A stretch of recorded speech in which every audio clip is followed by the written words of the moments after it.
3 de setembro, e a gente vai ter aqui um tempinho na palavra de Deus agora. Esperando aí que nesses 30 minutinhos a gente possa aproveitar bem aqui a nossa oportunidade. Estão todos comigo?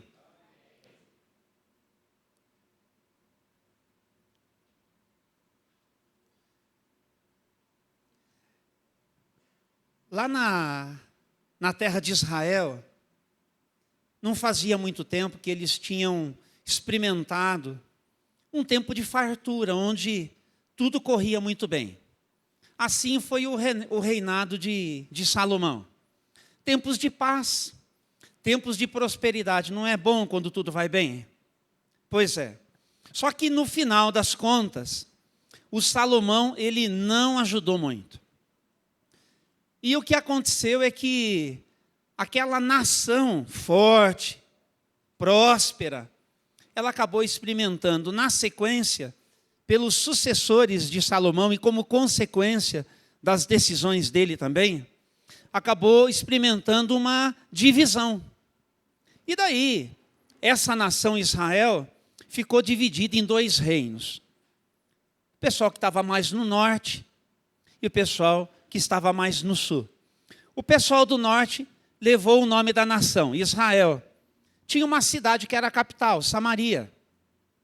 O pessoal do sul levou o nome de uma das tribos de Israel, Judá, e a capital, Jerusalém. E aí então, uma sucessão de reis do norte, de reis do sul. E a gente chega no momento aqui em que as coisas, elas não estavam boas. Porque lá no norte, e a gente falou desse camarada aqui na semana passada, na mensagem da semana passada. Então, se você fez o dever de casa e leu os textos que eu recomendei lá no primeiro livro dos reis, você já está mais antenado hoje. Se não, fica tranquilo também, porque você vai acompanhar aqui. Mas lá no Reino do Norte, o rei que agora está no comando, Vânia, é o tal do Acabe. E o Acabe, ele se casou com uma bruxa. Como que é o nome dela mesmo? A Jezabel. Ela era a princesa lá dos Sidônios.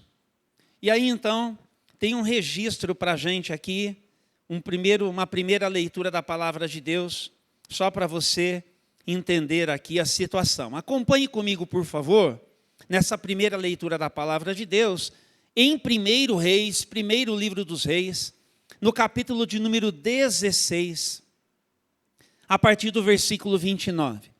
Eu estou resgatando esta mensagem de um tempo bem lá atrás, por conta aqui de setembro ser este setembro amarelo, essa questão de a gente pensar as fragilidades emocionais que a gente carrega, na tentativa de deixar uma contribuição para você pensar a vida a partir da palavra de Deus.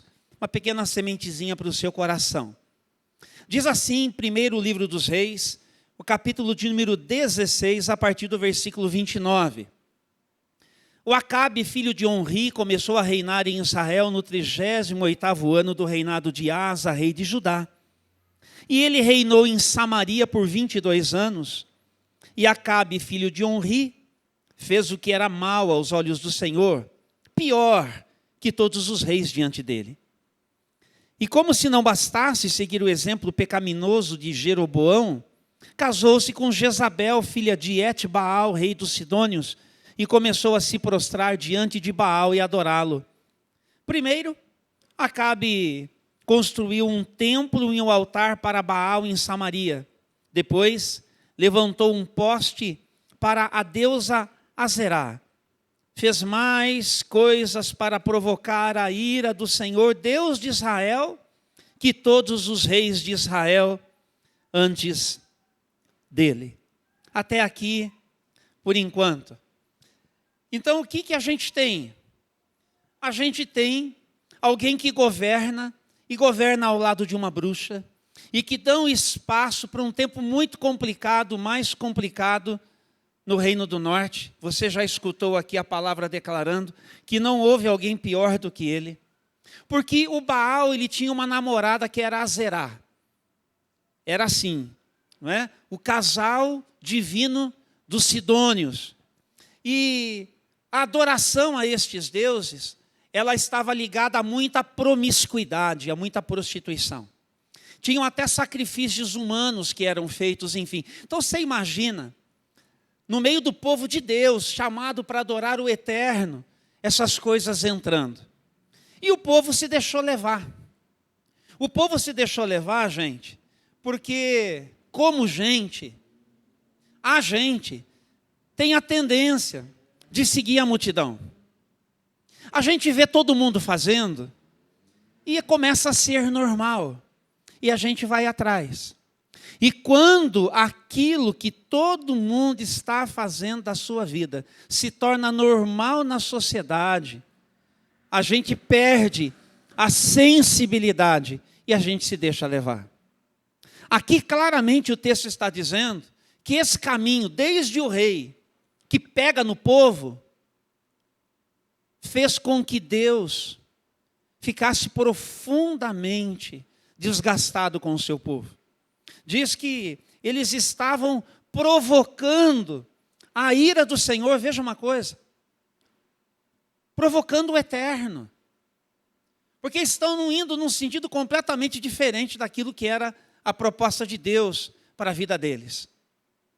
E assim é a vida, se a gente se deixa levar, perde a sensibilidade e deixa de fazer uma leitura da nossa vida, na nossa realidade, de acordo com o que Deus está propondo, nós estamos nessa, seguindo a multidão. E a coisa fica tão normal, mas fica tão normal, que muita gente, então, olhando para a vida, como ela está, vai dizer o seguinte: mas não é possível que Deus, o Deus dos crentes, o Deus da Bíblia, o Deus aí desse pessoal, não é possível que Deus não tenha acompanhado a mudança dos tempos. Não é possível que Deus não tenha se atualizado. Não é possível que Deus ele tenha problema com isso. Não é possível que ele continue tendo problema com isso. E sabe o que as pessoas vão dizer? Devem então ter mexido na Bíblia. Por isso que ela continua sendo como ela é. Então a gente precisa prestar atenção que uma das coisas mais importantes para a nossa vida é a maneira como a nossa espiritualidade nos carrega todo dia, ao lado de todo mundo, no meio de tudo que a gente faz. A palavra de Deus precisa ser lâmpada para os meus pés, luz para o meu caminho. Então ela ilumina o caminho. E aí eu enxergo melhor, eu enxergo direito. E me posiciono com relação a tudo aquilo que pode me causar alguma dificuldade. E me interromper bem a caminhada. Então não dá para simplesmente seguir a multidão. E aí como é que Deus lida com uma situação como essa, num momento assim, mais difícil da história deles? Como é que Deus faz, gente? Pergunta para quem está ao seu lado assim, como é que Deus faz? Como é que Ele lida com isso? Deus, Ele lida através de parcerias. Ele chama a gente para especialmente andar com Ele. E aí é que surge, aqui no capítulo 17, um profeta sem pedigree. Não é verdade? Quando a gente vai comprar os bichinhos hoje, é muito comum as pessoas comprarem os pets, né? Às vezes muita gente investe alto para comprar um bichinho com pedigree. Né? Deus não está ligado nisso, viu? Ele chama um profeta aqui, diz o capítulo 17, Elias, que era de Tisbe. Onde que é Tisbe? Quem é Elias? Surge do nada, mas é a pessoa com quem Deus conta. E o Deus de Israel, o Eterno, ele vai pedir para o Elias ir lá e colocar o dedo no nariz do rei. Olha que coisa. E dessa maneira, então, como tarefa de casa, vai ficar para todos nós aqui a leitura do capítulo 17 e do capítulo 18 inteirinhos aqui do primeiro livro dos Reis. Para que você aproveite um pouco mais as coisas que nós vamos conversar. Mas o fato é que o Elias, ele é alguém com quem Deus pode contar, porque o Elias não acompanha a multidão. Ele não se deixa levar por aquilo que afeta todo mundo, por aquilo que seduz todo mundo. Ele tem a coragem de se posicionar. Ele tem a coragem, num tempo complicado, quando as pessoas estão distraídas, quando as pessoas elas estão assim, com a sua consciência insensibilizada pela maneira como a vida é, ele tem a coragem de dizer: eu vou, e da parte de Deus eu tenho algo para dizer, e eu vou dizer o que Deus me pediu seja dito. Porque antes de dizer o que Deus pediu seja dito, eu já estou posicionado com Ele. Eu estou para dar ouvidos para Ele. Então, Elias está dizendo assim: eu vou ficar com a palavra de Deus. Eu vou ficar com o Deus da palavra. Eu farei do jeito dele. Eu viverei do jeito dele. Eu direi aquilo que ele me pediu para dizer. Porque o que define a minha vida, Elias está falando com a gente, não é o que eu acho, mas o que Deus está propondo para a minha história. Então Elias é esse tipo de pessoa com quem Deus pode contar. Por isso ele nos influencia. Então, gente, no mundo muito resistente a Deus, a força que Elias tem é a sua fidelidade ao Senhor. Porque de força, disso é feita a nossa realidade. Nós precisamos de força para a vida. E onde é que está a nossa força? A nossa força está no Senhor. A minha força e a sua força, a nossa força está no Senhor. A nossa fidelidade ao Senhor é a nossa resposta de gente forte, de gente resistente, de gente que permanece decidida a andar com Deus. Então, do que precisa ser feita a nossa realidade? Precisa ser feita dessa força que nós temos, que nós carregamos, que tem a ver com o Deus a quem nós servimos e a quem nós decidimos ser fiéis. Elias é assim. Então, é por isso que a gente precisa prestar atenção, quando você ler em casa depois, que o Elias ele vai até o rei, ele fala o que precisa ser dito para o rei, e ele entra numa relação de muita dependência com Deus. Você já entendeu como é importante dependermos de Deus?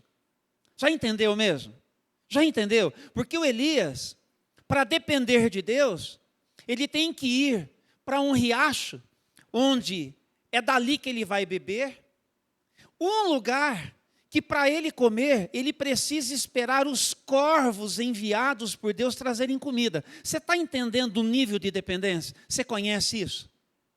Porque a força de Elias, que deu espaço para a manifestação da fidelidade, está ligada a essa dependência de Deus.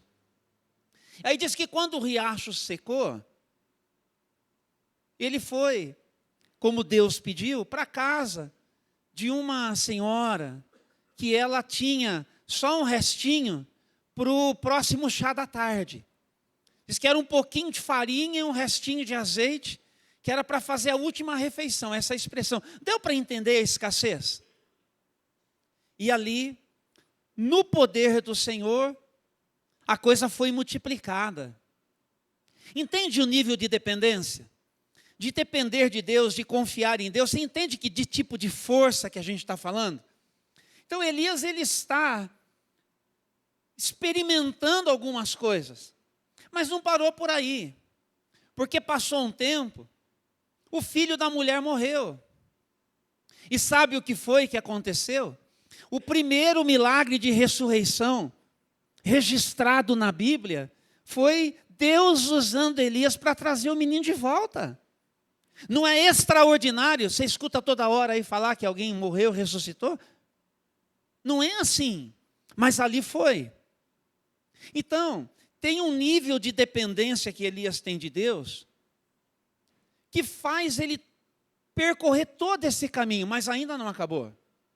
Estamos falando da realidade da vida de Elias, que é uma realidade onde ele tem uma força para lidar, por conta de uma resposta de fé que ele oferece, por conta de uma fidelidade que ele, para Deus, exerce. Então, disso a realidade de Elias é feita dessa força que tem a ver com o Deus que ele serve. Acho que interessa para a gente, não interessa? Mas aí chegou o momento que ele precisa voltar à presença de Acabe. E aí tem uma cena em que, quando ele encontra com o Acabe vai falar: ah, perturbador de Israel, voltou, né? E aí o Elias, ele vai dizer: olha, perturbadores de Israel são você e sua esposa. Vamos fazer o seguinte: chama aí todos os profetas do Baal, chama aí todos os profetas da Azerá, e vamos lá para o Monte Carmelo, e vamos resolver esse negócio, vamos ver quem que é Deus de verdade no nosso meio. Só que é o seguinte, não deixa de chamar o povo.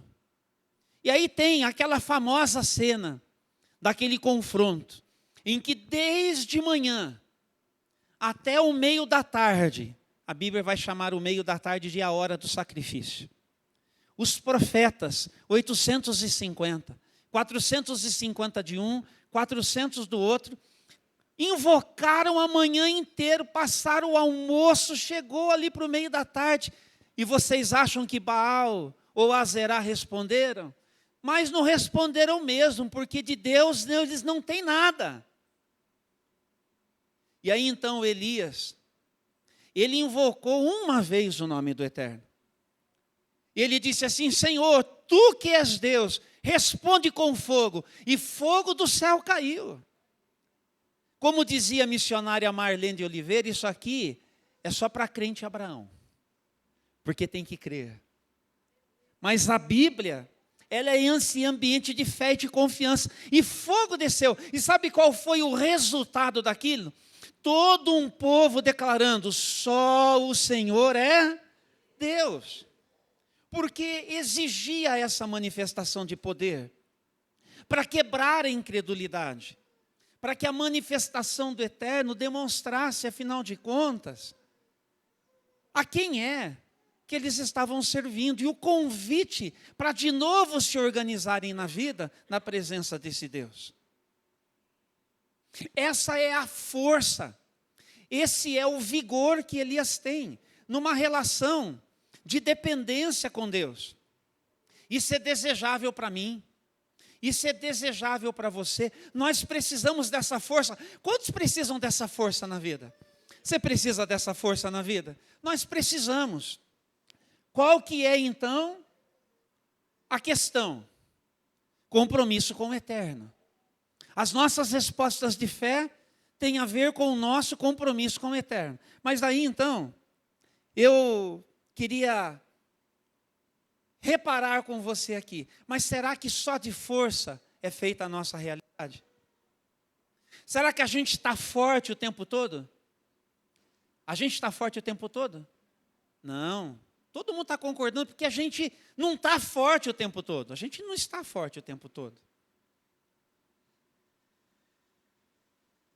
E é por isso que no capítulo 19, a gente vai encontrar um texto aqui que eu quero ler com você. O segundo texto que eu vou ler, para a gente ir entregando a mensagem. Diz que, depois do Monte Carmelo, o Acabe, ele contou a Jezabel tudo o que Elias havia feito, incluindo o modo como havia matado todos os profetas de Baal. E por isso a Jezabel enviou esta mensagem a Elias: que os deuses me castiguem severamente, se até amanhã, nesta hora, eu não fizer a você o que você fez aos profetas de Baal. E Elias teve medo e fugiu para salvar a vida. Ele foi para Berseba, uma cidade em Judá, e ali deixou seu servo. Ou seja, a partir de agora ele está sozinho. E depois foi sozinho para o deserto, caminhando o dia todo. Sentou-se debaixo de um pé de giesta e orou, pedindo para morrer. Já basta, Senhor, disse ele, tira a minha vida, pois não sou melhor que meus antepassados que já morreram. Então ele se deitou debaixo do pé de giesta e dormiu. E enquanto dormia, um anjo tocou e disse: levante-se, coma. E Elias olhou ao redor, em redor, e viu perto de sua cabeça um pão assado sobre pedras quentes e um jarro de água. Ele comeu, bebeu e se deitou novamente. E o anjo do Senhor voltou, tocou-o mais uma vez e disse: levante-se e coma um pouco mais. Do contrário, você não aguentará a viagem que tem pela frente. Então Elias se levantou, comeu, bebeu, e o alimento lhe deu forças para uma jornada de 40 dias, presta atenção, e de 40 noites até o Monte Sinai, o monte de Deus. E ali ele encontrou uma caverna, onde ele passou a noite. E que Deus continue abençoando a sua palavra no nosso coração. Por que é importante a gente ler também esse texto aqui? Porque como eu e você, ele era de carne e osso, ele era gente. Gente que também sofre o impacto das coisas próprias da nossa vida. Você entendeu da onde foi que o Elias ele vem? Ele vem de um pico de manifestação do poder de Deus que ele contemplou, ele orou, Deus respondeu. Como assim agora? Ele com medo e pedindo para morrer. Dá para entender isso aqui? Dá para entender do que a vida é feita? Porque não só de força, mas também de fragilidade, disso é feita a nossa realidade. A gente se fragiliza. Quando a gente menos espera, a gente está lá, meio que experimentando coisas assim que querem nos paralisar, que nos tornam desanimados, apáticos, desesperançosos, com medo, aflitos. Como é que você já ficou? E perceba, portanto, que a gente precisa prestar atenção nessas coisas, porque o Elias junto com o seu sucessor Eliseu, o tipo de profeta das poderosas manifestações de Deus. Mais gente como a gente. O cara estava tão mal, mas tão mal, mas tão mal, que nem visitação de anjo resolveu. Alguém já recebeu visitação de anjo aqui? Deve ser extraordinário, como deve ter sido para ele. Mas nem os anjos vindo para dar uma animada no cara resolveu. Ele estava muito mal, mas muito mal. De tão mal que ele estava, a gente pode dizer assim, ele está irreconhecível. O profeta Elias está irreconhecível. Então é para a gente entender, pessoal, que a nossa realidade também, ela é feita de fragilidade. Ele foi parar lá naquela caverna, lá no monte de Deus, lá no Monte Sião. Ele se escondeu ali, ele se refugiou ali. E é para a gente reconhecer que tem umas coisas que têm a capacidade de fazer isso com a gente. Talvez, né? Tem gente aqui que está na caverna. Talvez tem gente aí nos escutando aqui agora, ou quando você escutar, que está na caverna. Talvez você já passou por essa experiência, mas talvez, por qualquer motivo, num dia desses, quando você perceber, será numa caverna que você se encontrará. A palavra de Deus sempre é para nos ajudar a prestar atenção. Se a realidade é essa, como é que a gente lida? E se um dia esta for a realidade, para a gente já dar espaço para o Espírito Santo agir, trabalhar e nos resgatar desse estado de coisas. Porque entenda uma coisa, você vai ter os seus momentos de força, de vigor, que você vai se sentir assim no Senhor poderoso. Mas haverá momentos de muita fragilidade também. Isso aqui não é uma palavra ruim, isso aqui é uma palavra necessária.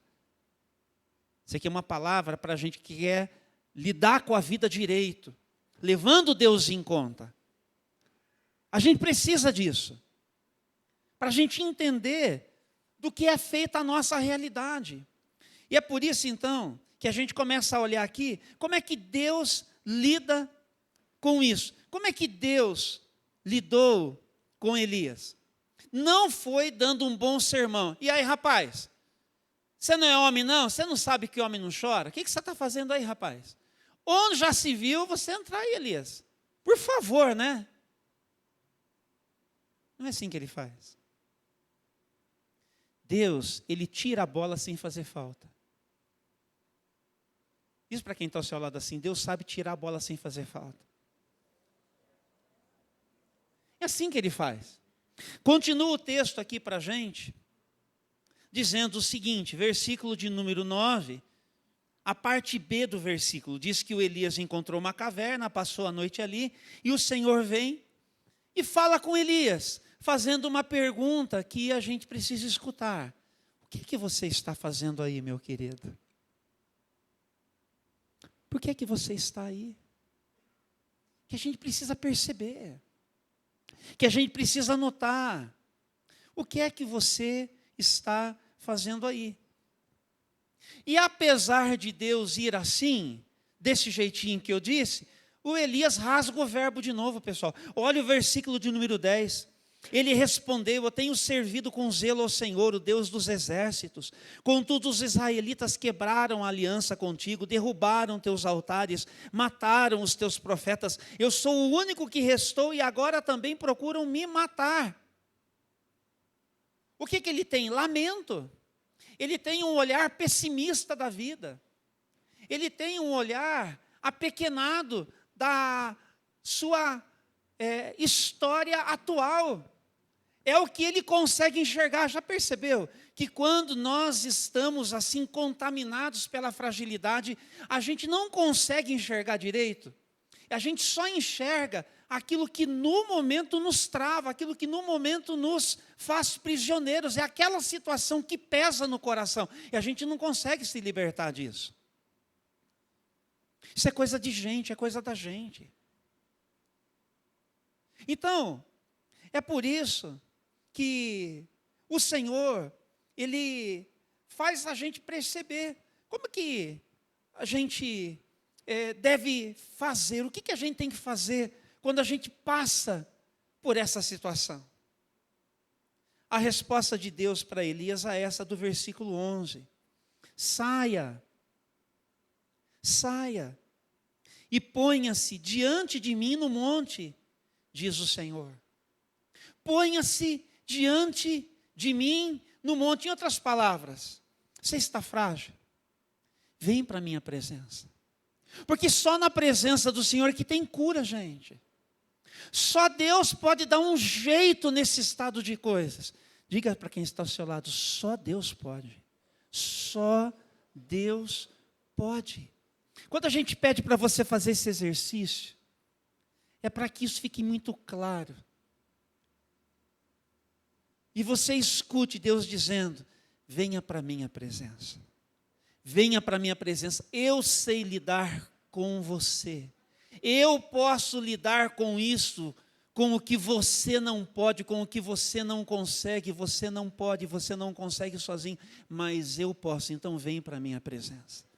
Vem para a minha presença. E diz o texto na sequência, acompanhe comigo, que enquanto Elias estava ali onde? Dentro da caverna, presta atenção. O Elias está dentro da caverna. O Senhor, lá fora, diz assim, vem para a minha presença. Perceba isso. Vem para a minha presença. Enquanto Elias continua ali, dentro da caverna, o Senhor passa. E ele passa assim, tipo com uma abertura de Olimpíada. Ele passa assim, tipo efeitos especiais de Hollywood, mas é Deus mesmo. Ele passa. E aí então o texto vai contar para a gente que o Senhor passou e um forte vendaval atingiu o monte. Era tão intenso que as pedras se soltavam do monte diante do Senhor. Mas o Senhor não estava no vento. E depois do vento houve um terremoto. Mas o Senhor não estava no terremoto. E depois do terremoto houve um fogo, mas o Senhor não estava no fogo. Prestou atenção nisso? No mundo em que o poder é importante,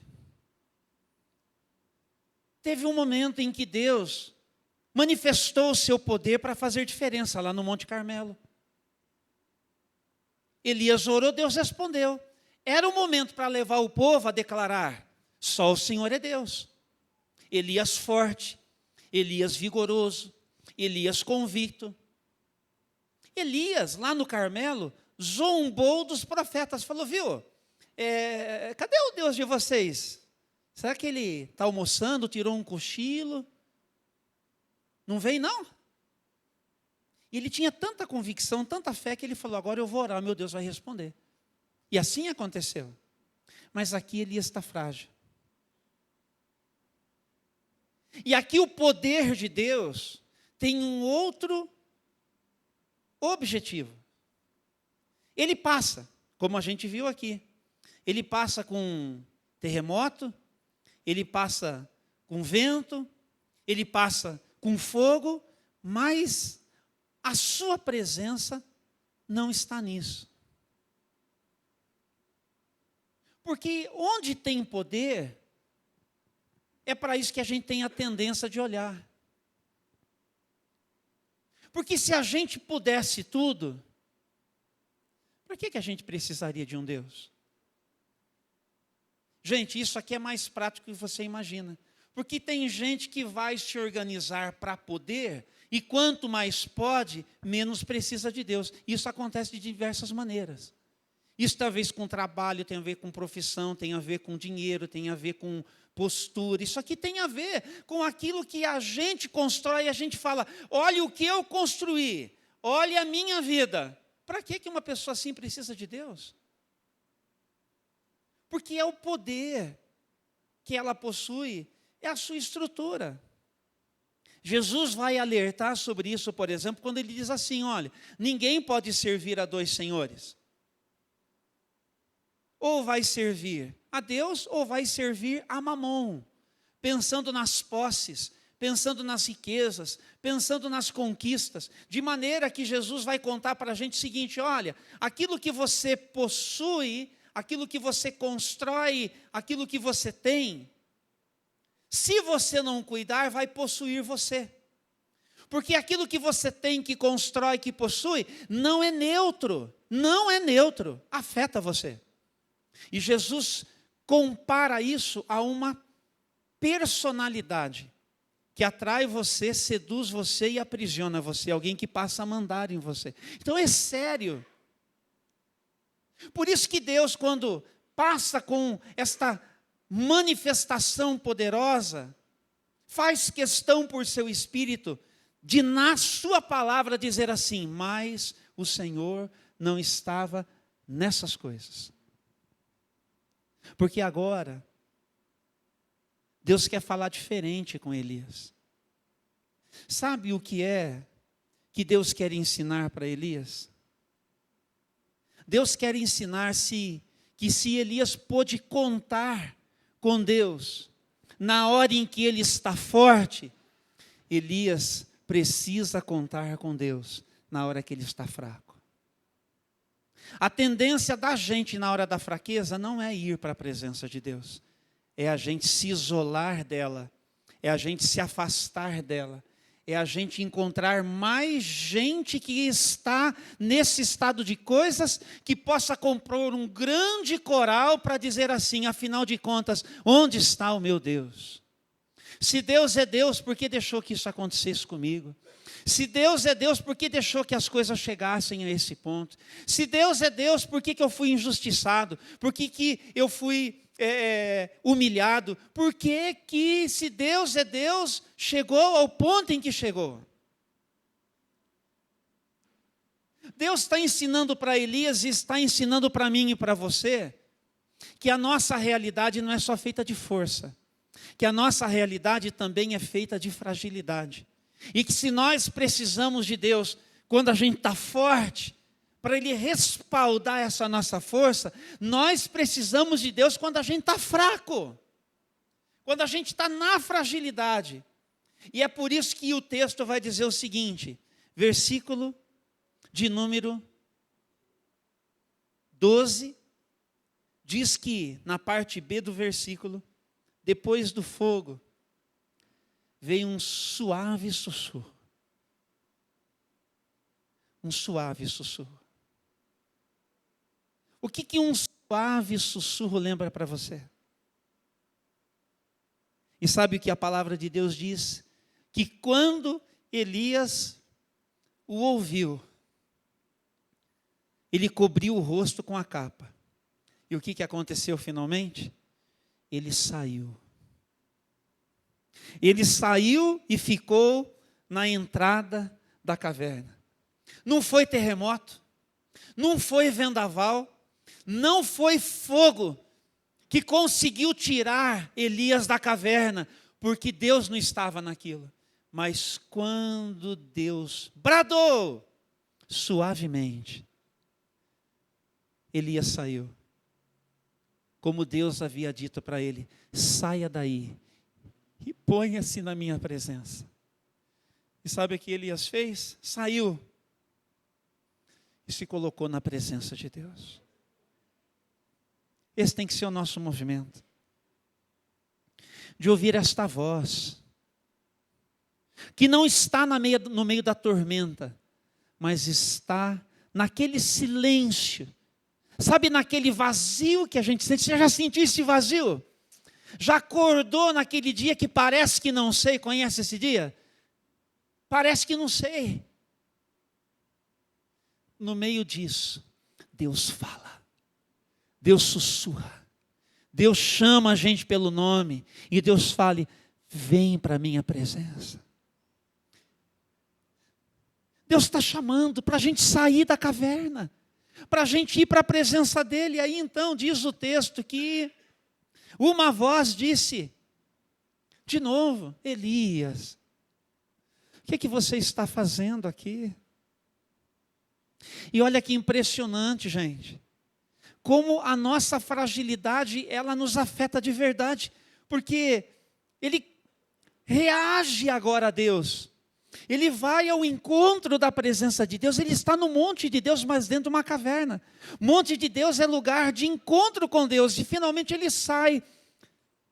E apesar de Deus de novo falar com ele assim, ele reclama de novo. E ele vai de novo dizer aquilo que a gente já leu. Eu tenho servido com zelo ao Senhor, versículo 14. Mataram os profetas, eu sou o único que restou. E agora então, procuram me matar. Procuram me matar. Vamos entender uma coisa aqui. Deus, Ele não tem problema de escutar o que a gente tem para dizer para Ele. Deus não é melindroso. Deus, Ele não fica incomodado de escutar de novo da gente o mesmo discurso. Porque tudo que Ele quer é que a gente confesse para Ele aquilo que a gente está enxergando. Que a gente reconheça o que a gente está passando. Que a gente declare o que é que está pegando. Que a gente diga, Senhor, ó, é isso daqui que está acontecendo comigo. Por quê? E eu respondo de novo, e eu digo para vocês de novo, porque Deus quer que nós dependamos dEle também na nossa fragilidade. E olha que coisa interessante. O que a gente tem? Um homem que chegou ao fundo de uma caverna, mas que tem a experiência agora de se colocar na presença de Deus, que pela terceira vez pergunta para ele, o que é que você está fazendo aqui? E pela terceira vez, a resposta dele é reclamação. A resposta dele é murmuração. A resposta dele é uma visão apequenada das coisas. A resposta dele, vamos dizer a verdade, é dizer assim, olha a minha dor. Olha, Senhor, enxerga aqui, olha aqui dentro, olha como é que está aqui. Como é que as coisas se resolvem? Olha como o texto vai de um estado de alma para uma nova postura. Alguma coisa acontece aqui, gente, eu não sei explicar. Sabe o que entra aqui? Aquela coisa que o texto não diz, mas que aconteceu. Deus tocou Elias, apesar dele. Porque o que Deus vai dizer para ele é o seguinte: Elias, é o seguinte, eu tenho para você vida, eu tenho para você missão, eu tenho para você futuro.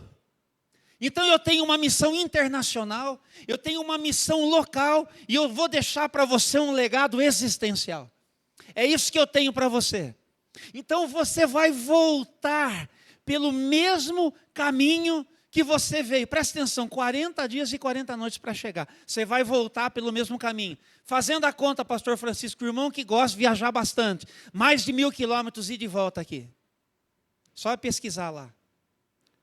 Mas curiosidades à parte, Deus está dizendo, porque alguma coisa Deus está fazendo nele. Continua o texto. Versículo de número 15. O Senhor disse para Elias: volte pelo caminho por onde você veio. Vá para o deserto de Damasco. Missão internacional. Quando chegar lá, unja Azael para ser rei da Síria. Missão local. Depois, unja também Jeú, neto de Ninzi, para ser rei de Israel. Legado existencial. E unja Eliseu, filho de Safate, da cidade de Abel-Meolá, para substituir você como meu profeta. Versículo 19. Elias partiu, encontrou Eliseu e a história continua.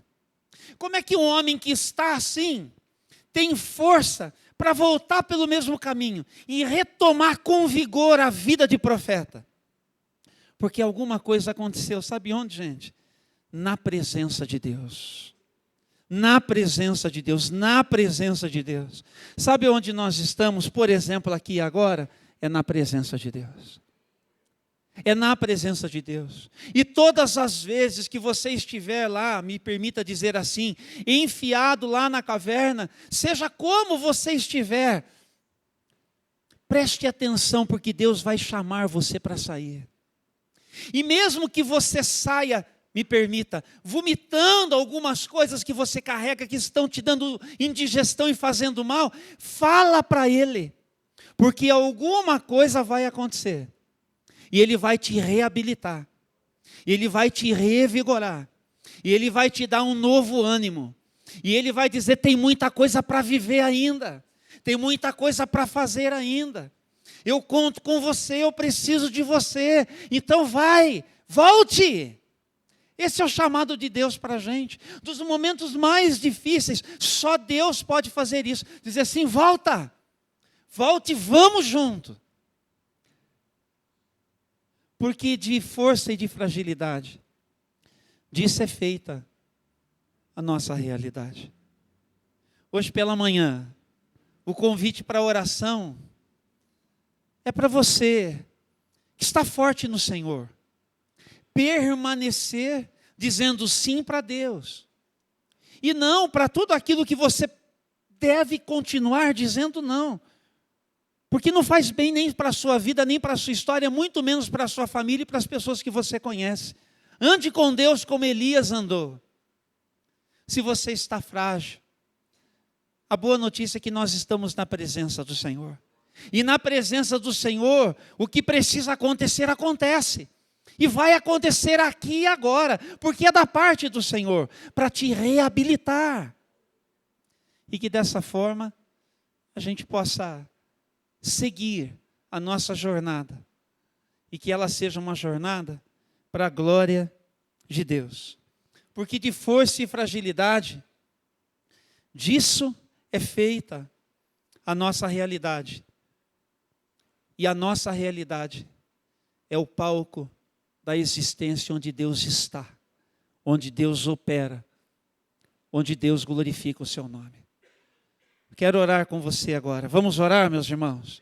Vamos dar a nossa resposta para nós podermos ir para casa, ajudados pela palavra de Deus.